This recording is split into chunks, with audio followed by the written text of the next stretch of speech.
Dima and Owl, a traditional San story. In the old days, there were two people, Dima and Owl. Owl owned the sun, water, and fire. Dima did not have any of these things and lived in darkness with his family. Dima tried to make a garden, but he could not grow vegetables because there was no sun. Everybody suffered because there was no sun.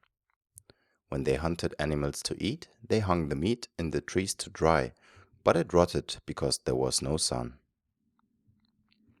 One day, Dima decided to visit Owl. When they served food, Dima wondered why Owl's food tasted so good.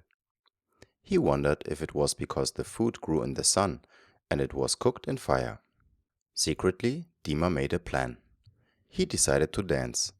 He wanted everyone at Owl's place to gather around him and see him dance.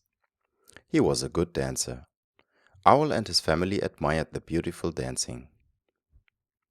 When it grew dark, Owl decided to fetch the sun from his house so that he could still watch Dima's dancing. Owl kept the sun in an animal skin bag inside his hut. He carried the sun out from his house and held it high up above his shoulders.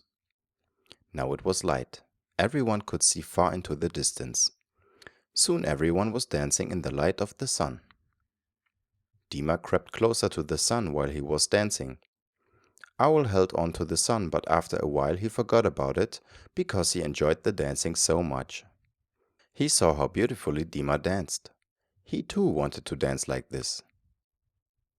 Suddenly, Dima took his fighting stick and hit the sun into the air like a ball.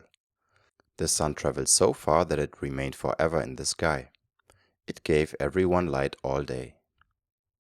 Dima ran away so fast that Owl could not find him. He stayed far away for a long time. After a while, he disguised himself and went back to Owl's place. The children recognized him and said, "There's the man who stole our sun." The adults did not agree with the children and said, "No, this is not the man who stole our sun." They saw that this man was an old dancer. He wore a lot of beads around his body.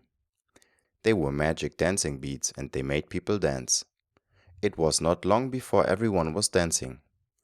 They danced the whole afternoon until the sun began to set. It became too dark to see the magic dancer. Owl said to his wife, "Go and look in my bag and fetch the moon." Owl held the moon high above his shoulders and it lit up the darkness for all to see the dance. While they were dancing, Dima moved closer and closer to the moon, for he had a plan. He took his fighting stick and hit the moon high up into the air. Once again, he ran away from Owl. This time he stayed away for a very long time, until Owl's family forgot all about him. Dima disguised himself again and returned to Owl's place. This time he wanted Owl's fire.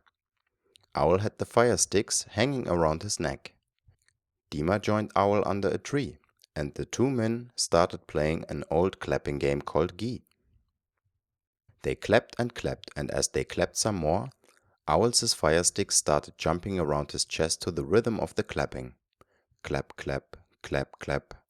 Dima tried to grab the fire sticks, but Owl threw them over his neck so that they hung across his back. They clapped the whole day long.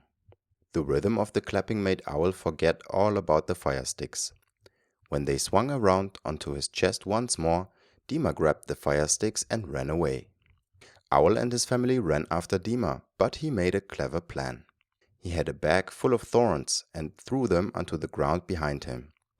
This stopped Owl and his family from chasing him. They could not cross the thorns on the path. Dima could not wait to make fire. He rubbed and rubbed the sticks. He blew and blew the ember in a little dry grass until a tiny flame appeared. The fire grew and lit the whole veld, and each time the flames reached a tree, Dima said, "From now on people will be able to make a fire with each tree on earth." A long time passed. When Dima finally returned to Owl's place, he found no one but a little boy playing with wooden animals.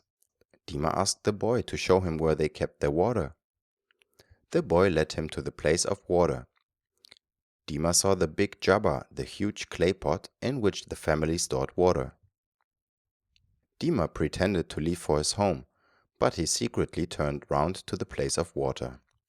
He turned the huge pot over so that the water started flowing on the ground. Dima quickly jumped over the flowing water to the other side.